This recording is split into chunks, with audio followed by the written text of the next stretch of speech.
बच्चों, आज हम पढ़ेंगे 10th क्लास का ट्रिग्नोमेट्री चैप्टर। बहुत ही इंपॉर्टेंट टॉपिक है ये लगभग सीबीएसई बोर्ड एग्जाम में 10 मार्क्स के आसपास आता है। बहुत ही इंपॉर्टेंट टॉपिक है ट्रिग्नोमेट्री।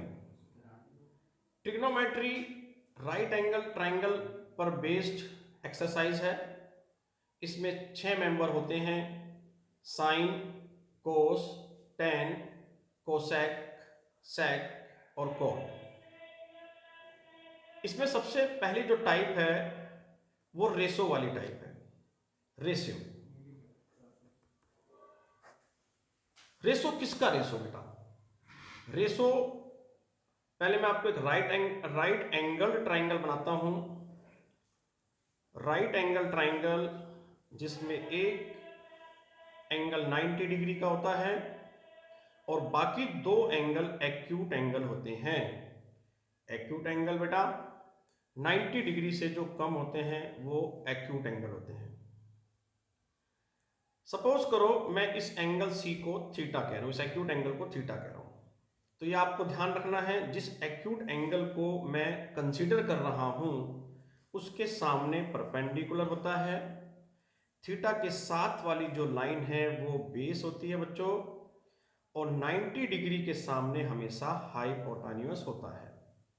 ऐसा नहीं है कि आपने अर्लियर क्लासेस में राइट एंगल ट्राइंगल के बारे में नहीं पढ़ा, या आप परपेंडिकुलर नहीं जानते, या बेस नहीं जानते, या हाइपोटेन्यूस नहीं जानते, लेकिन हाँ यहाँ पर एक बात इंपॉर्टेंट है कि जो एक्यूट एंगल हम कंसीडर कर रहे हैं उसके सामने वाला ही हमेशा परपेंडिकुलर होगा।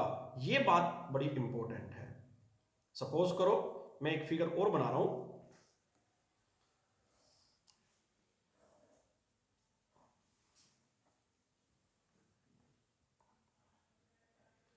सपोज करो मैं इस एक्यूट एंगल को कंसीडर करता हूं, इसको मैं थीटा कहता हूं। तो थीटा के सामने परपेंडिकुलर होगा और थीटा के साथ वाली लाइन हमारी होगी बेस, और 90 के सामने बच्चों हमेशा होता है हमारा हाइपोटेन्यूस। ये बड़ी इंपॉर्टेंट चीज है। ज्यादातर बच्चे यही कंफ्यूज हो जाते हैं कि वो कहते हैं सर जो परपेंडिकुलर, तो हमने हमेशा सुना है कि जो बिल्कुल सीधी लाइन होती है उसे परपेंडिकुलर बोलते हैं, जो 90 डिग्री पे होती है। तो बच्चों हमें इस बात का ध्यान रखना, जो एक्यूट एंगल हम कंसीडर करेंगे उसके सामने परपेंडिकुलर होगा। इसमें ये हम एक्यूट एंगल कंसीडर कर रहे हैं तो ये परपेंडिकुलर है, थीटा के साथ वाले लाइन बेस है। और इस वाले फिगर में हम इसको एक्यूट एंगल को थीटा कंसीडर कर रहे हैं तो इसके सामने परपेंडिकुलर होगा, थीटा के साथ वाली लाइन बेस होगी, और 90 के सामने क्या होगा? हाइपोटेन्यूस होगा। बच्चों समझ में आ रहा है? Very good. अब बात करते हैं हम कि इनका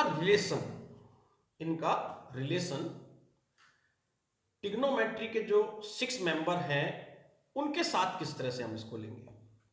बच्चों ट्रिग्नोमेट्री में मैं जैसे आपको बताया अभी, sine theta, cos theta, tan theta, 6 member होते हैं।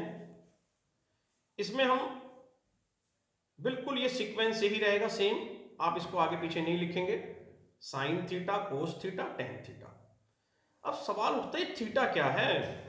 ये थीटा वही एक्यूट एंगल है जो मैं फिगर में आपको शो कर रहा हूं, जो हमारा एक्यूट एंगल मैं कंसीडर कर रहा हूं। ठीक है? Sine theta, cos theta, tan theta, पहले मैं 3 मेंबर्स जो है इनके ऊपर बात करता हूं कि इनका इस राइट एंगल ट्राइंगल से किस तरीके से रिलेशन है। इसको बच्चों मैं आपको एक ट्रिक से बताना चाह रहा हूं। साइन थीटा हम इसको जस्ट ऐसे लिख सकते हैं, पंडित बद्री प्रसाद हर हर बोले। पंडित बद्री प्रसाद हर हर बोले। आप सोच रहे हो सर ये पता नहीं क्या मजाक कर रहे हैं, पढ़ा रहे हैं कि मतलब पंडित बद्री प्रसाद, बटा कभी कभी कुछ चीजें हमें ट्रिक से समझ में आती हैं और हमें इजीली वो बात हमेशा याद रहती है। ठीक है? पंडित बद्री प्रसाद हर हर बोले मीन्स, अब पंडित मतलब ठीक है हम कह रहे हैं पंडित, लेकिन उसका मतलब है परपेंडिकुलर। बद्री, यहां बद्री नहीं है, ये बेस हो गया, फिर ये परपेंडिकुलर, हर मतलब नहीं, हाइपोटेन्यूज, और ये क्या हो गया, बेस। तो अब हमें एक बात समझ में आई कि जो साइन थीटा है वो रेशो हुआ बच्चों परपेंडिकुलर अपॉन हाइपोटेन्यूज का। कोस थीटा जो रेशो हुआ वो बेस अपॉन हाइपोटेन्यूज हुआ, और टेन थीटा हो गया परपेंडिकुलर अपॉन बेस। अगर मैं इस ट्राइंगल के अकॉर्डिंग मैं इसकी बात करता हूं कि अगर मैं एक्यूट एंगल इसको कंसीडर कर रहा हूं तो परपेंडिकुलर ये, बेस ये और हाइपोटेन्यूज ये। और अगर मैं इस वाले राइट ट्राइंगल की बात कर रहा हूं तो थीटा अगर एक्यूट एंगल ये है तो उसके सामने परपेंडिकुलर, थीटा के साथ वाला बेस, और 90 के सामने हमेशा क्या होगा, हाइपोटेन्यूज होगा। ठीक है बच्चों।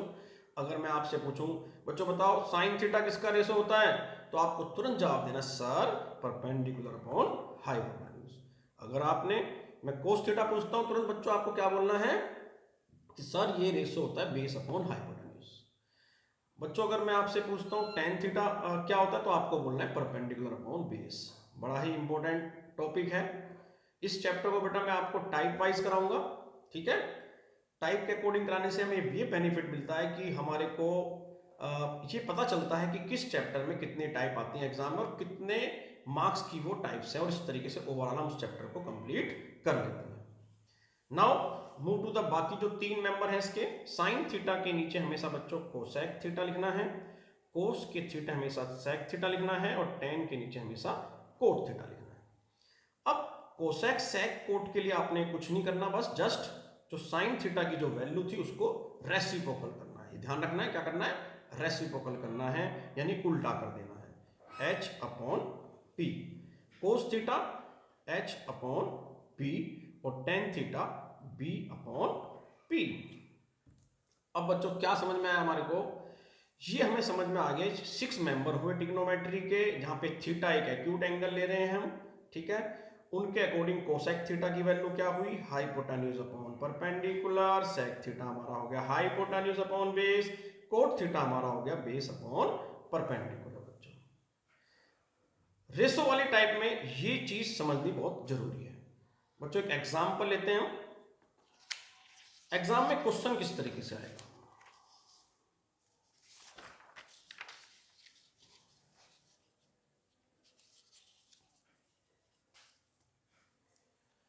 हमें क्वेश्चन देगा sine theta is equal to 3/4,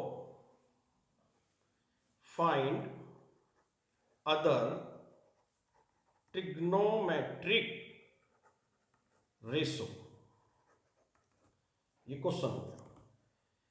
find other trigonometric ratio means मैंने क्या बताया आपको, ट्रिग्नोमेट्री के कितने मेंबर हैं, 6 मेंबर हैं, उसमें से साइन का हमें रेशो दे दिया गया है, और बाकी हमें निकालने, बाकी मतलब कोस, टेन, कोसेक, सेक और कोट की वैल्यू फाइंड करनी है। इसके लिए जैसा कि हमें मालूम है कि हमें एक राइट ट्राइंगल जरूर बनाना पड़ेगा, क्योंकि राइट एंगल ट्राइंगल पे बेस्ड है ये रेशो वाला टॉपिक। तो मैं बच्चों इसको ए बोल रहा हूं, इसको मैंने बी कहा, इसे मैंने सी कहा, और ये हमारा एंगल हो गया। अब जो साइन थीटा है, आप ये एंगल कंसीडर करो या ये करो, इससे कोई फर्क नहीं पड़ता, जो भी करोगे उसी के अकॉर्डिंग फिर परपेंडिकुलर बेस आपको लेना पड़ेगा। तो बच्चों मैंने यहाँ पे थीटा ले लिया। तो अब साइन थीटा जो जैसा कि आपको बताया था वो होता है, अभी समझाया था मैंने आपको, साइन थीटा होता है परपेंडिकुलर अपॉन हाइपोटेन्यूज। मींस इस थीटा के सामने आप परपेंडिकुलर 3 पुट कर दोगे और 90 के सामने आप हाइपोटेन्यूज लिख दोगे। पहली बात तो आपको ये करनी है, ठीक है बच्चों। अब आपने करना क्या है, आप 6 क्लास से ही एक थ्योरम का नाम सुन रहे होंगे, पाइथागोरस थ्योरम। पाइथागोरस थ्योरम कई बार पढ़ी है, लेकिन हम 10th क्लास में उसका प्रूफ भी सीखेंगे, वो ज्योमेट्री का 6 चैप्टर उसमें सीखेंगे, ट्राइंगल चैप्टर। लेकिन पाइथागोरस थ्योरम सभी बच्चों को अप्लाई करनी आती है। उसमें हम क्या करते हैं बच्चों, लिखेंगे in right triangle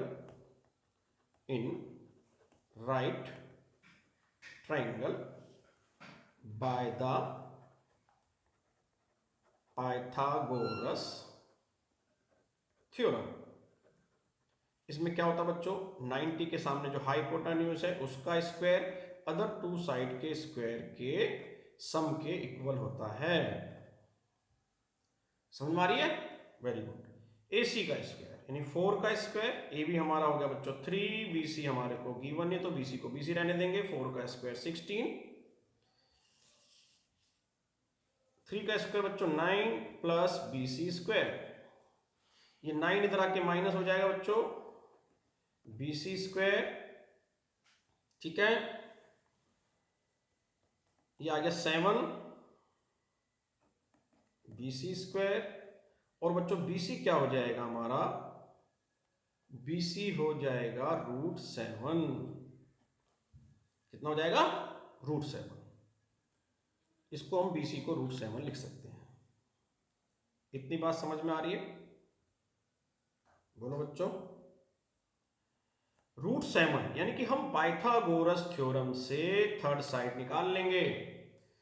to side हमारे को गिवन होंगी, या तो फिगर में ही गिवन देगा वो, या फिर वो इस तरह से रेशो देगा, और तीसरी साइड निकालने के बाद अदर ट्रिग्नोमेट्रिक रेशो में निकालने हैं।